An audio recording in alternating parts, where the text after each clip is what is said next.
partie 2. Comme on l'a vu dans la partie 1, ma mécanique du PP 750 fonctionne, elle tire, ça marche, la détente est bien. Je l'ai donc monté dans la partie arrière de la crosse en nylon du Cybergun. Alors c'est relativement simple, il y a une vis au fond de la poignée et il y a les deux vis qui fixent le pontet.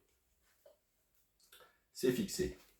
Alors maintenant, pour monter le reste, il va me falloir rajouter cette petite pièce. Alors ça n'a l'air de rien, mais ça, je me suis pris la tête là-dessus parce que ça fait la liaison entre la partie plastique et la partie métal. Alors à la base, il y avait une pâte en plastique, mais ça ne me plaisait pas. Je me suis dit, une pâte en plastique, cette fixation, je préfère qu'elle soit rigide. Donc j'ai coupé la pâte en plastique et j'ai fabriqué cette pièce qui, au final, s'est avérée bien plus compliquée que ce que je pensais, comme à chaque fois de toute façon. Tout le temps, je pars sur des idées simples et ça finit en péplum, en truc hyper compliqué. Mais bon, c'est ça qui est marrant, hein. C'était facile. Ce serait pas amusant. Alors, il n'est pas impossible qu'au final, cette pièce, je la colle. En plus de la vis. On va voir ce que ça donne. Là, vu que je ne l'ai pas testé, je préfère ne pas la fixer de façon définitive. La mécanique du PP 750 étant munie d'un trou, c'est donc là-dessus que je me suis pris. Hein, on va quand même pas se faire chier. Petit embout.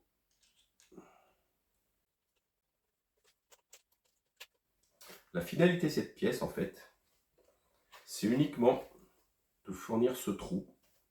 Je ne sais pas si vous voyez ici, là, qui va me permettre de fixer la poignée. Enfin, elle est fixée par d'autres vis, hein, et qui va me permettre de la solidariser d'une façon qui me plaît.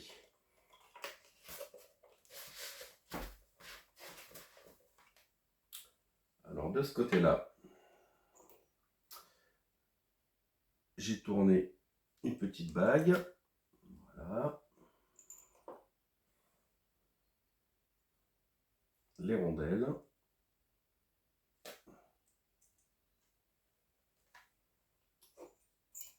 Et l'écrou, que j'espère ne pas avoir perdu.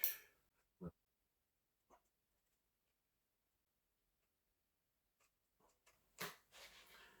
Impeccable. Une fois que tout sera monté, si tout tombe comme je le désire, je remonterai ça au frein filet. Mais c'est pareil, on va pas commencer à faire une fixation définitive si j'ai encore des retouches à y faire. Voilà, cette pièce de liaison étant fixée et en place. Maintenant, je vais pouvoir procéder au montage de la poignée.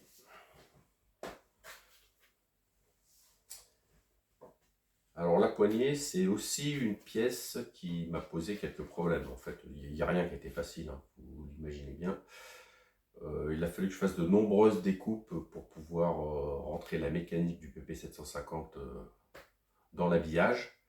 Et il y a même un moment où je me suis dit, bah, ça va pas marcher, hein.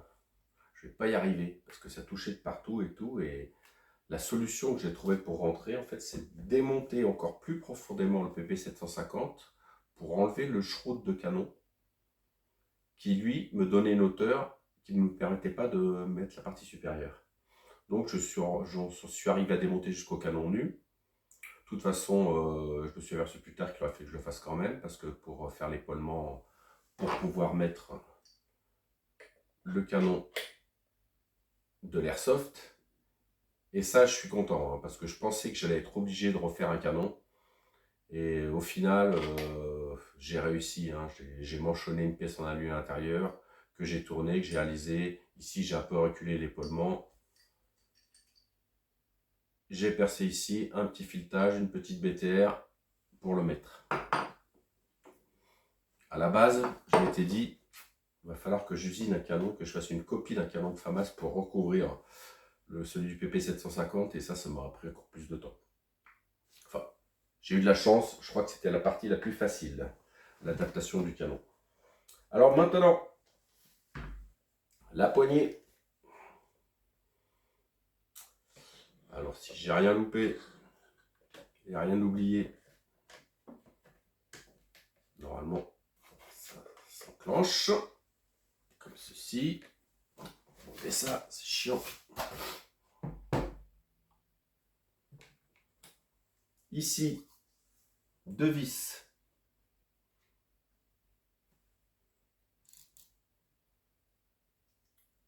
Alors pour les reconnaître, j'en ai une qui est pointue. Voilà. Et une qui est plate. Comme je disais un peu plus en avant, hein, toutes les vis sont uniques. Bien sûr, c'est pas celle-là. De ce côté-là, c'est la plus courte.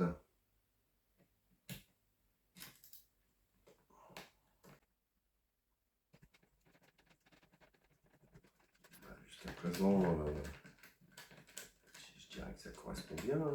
On va pas trop serrer. Deuxième, petite rondelle. Moi, j'aime bien mettre des rondelles partout.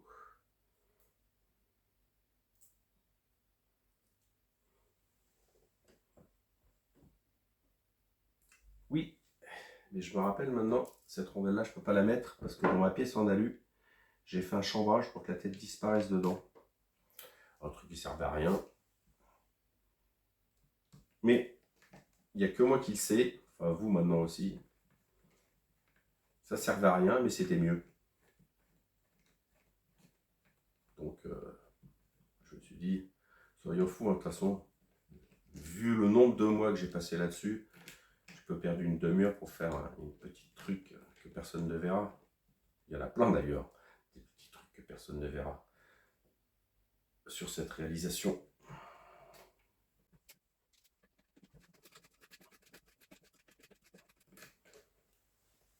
Ça serait bien si je trouvais ma lampe.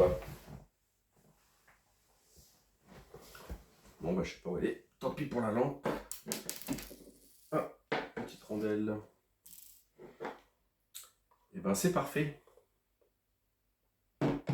Et surtout ce qu'il faut vérifier, c'est que le chargeur monte. Le chargeur, où j'ai mis le chargeur.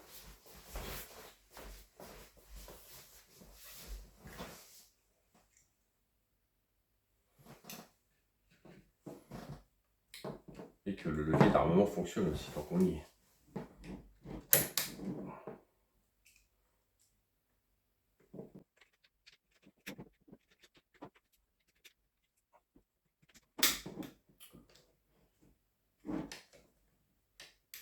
Bon, je ne vais pas refermer parce que forcément il n'y a pas de plomb dedans.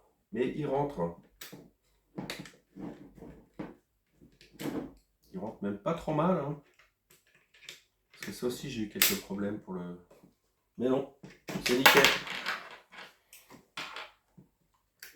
On est bien là. Hein. Je ne vais pas le laisser sous pression. Voilà. Allez hop, la suite. La poignée. Alors la poignée garde-main.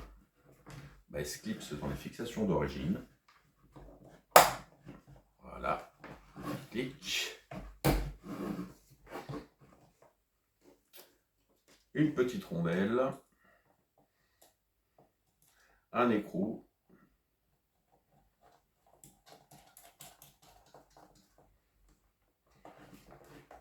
Alors pour l'instant, c'est un écrou ordinaire. Hein. Mais là, j'attends mon nouveau tour qui va me permettre de faire des moltages. Et dès que j'aurai reçu, je ferai un petit bouton molleté ici. Ça sera plus propre qu'un écrou.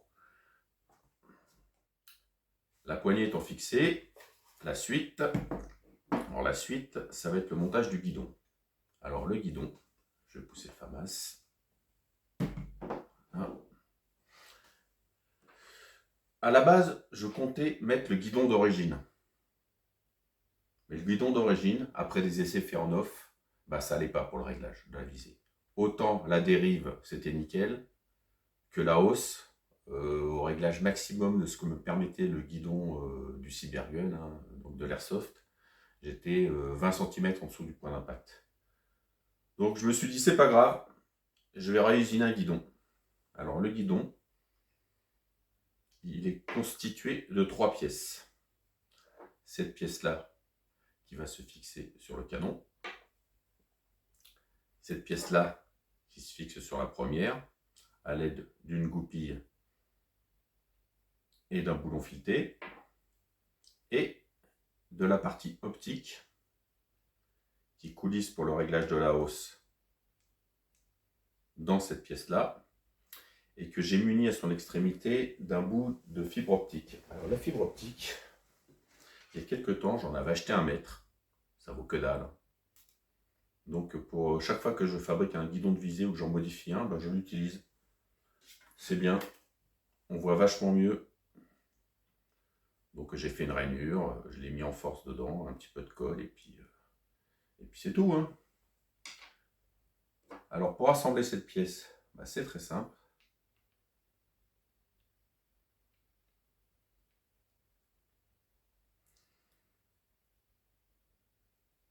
La position est guidée par la goupille et la fixation est obtenue à l'aide de cette petite BTR.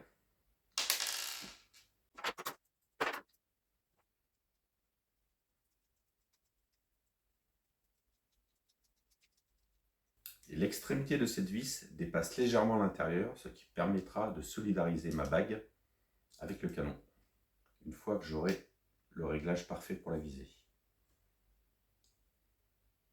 Donc il ne faut pas la visser à fond, sinon je ne pourrai pas l'enfiler sur le canon.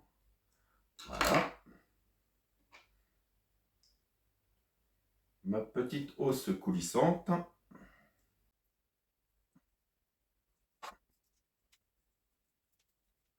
Pour l'instant c'est pareil, je ne la visse pas. Parce qu'il faudra certainement jouer dessus pour le réglage. Il y a une hausse, mais elle coulisse. Voilà.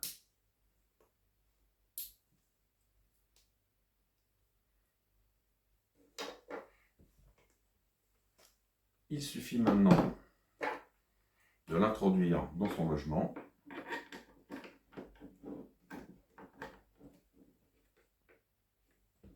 Nickel. De faire un pré-serrage.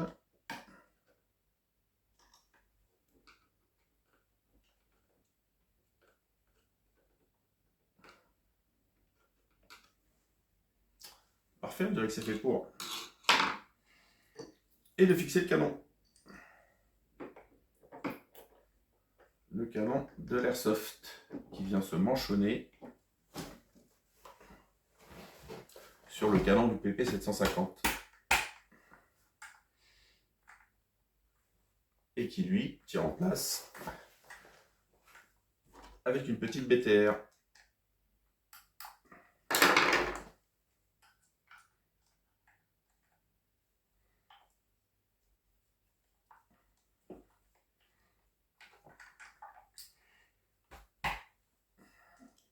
Place.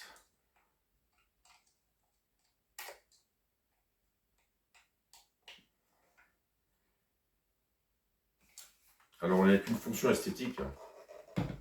C'était pour pouvoir conserver le look du FAMAS avec la bague pour le lance-grenade.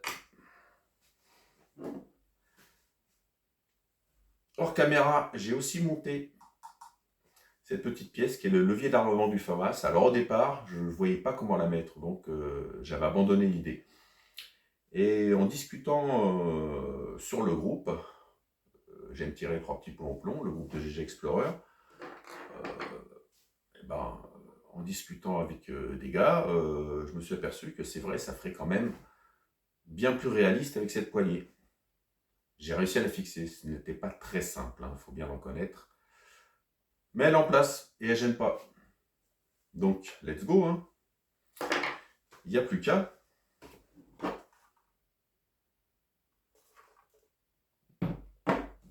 Voyons voir voir ce que ça donne en plus de viser. On est pas mal, hein.